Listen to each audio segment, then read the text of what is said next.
નમસ્કાર મિત્રો, ગરમીની સિઝન ચાલી રહી છે. ઝાડા ઉલટીના ખૂબ બધે કેસ જોવા મળે છે. ડિહાઇડ્રેશનથી દવાખાના ઉભરાય છે. ઝાડા ઉલટી બંધ ન થવાની ફરિયાદો દર્દીઓની હોય છે.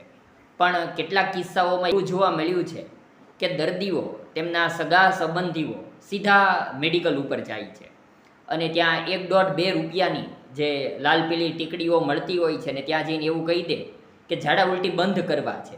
મેડિકલમાંથી 1.5-2 રૂપિયાની ટેબ્લેટ આપી દે અને ઝાડા ઉલટી બંધ થઈ જાય છે. પણ ખરેખર એ કરવું હિતાવહ નથી.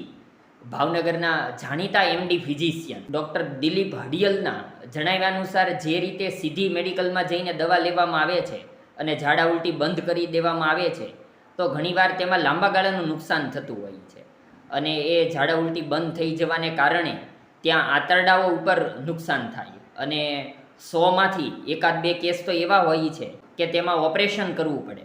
એટલે ખાસ કરીને એ રીતે સીધી મેડિકલમાં જઈને દવા લેવાની બદલે યોગ્ય ડૉક્ટરની સલાહ પ્રમાણે સારવાર કરાવવી જોઈએ. ઘણા લોકોને જોયા છે કે મેડિકલમાં જઈને જે સારવાર કરાવે છે, દવાઓ સીધી લઈ લે છે, તો એ લાંબા ગાળે નુકસાનકારક છે ને. અને અત્યારે આ ગરમીનો સમય છે, ઝાડા ઉલટીના ઘણા બધા કેસ છે, ડિહાઇડ્રેશનની ફરિયાદ છે, તો તેમાં જાળવણી કરવી જરૂરી છે. ધન્યવાદ મિત્રો.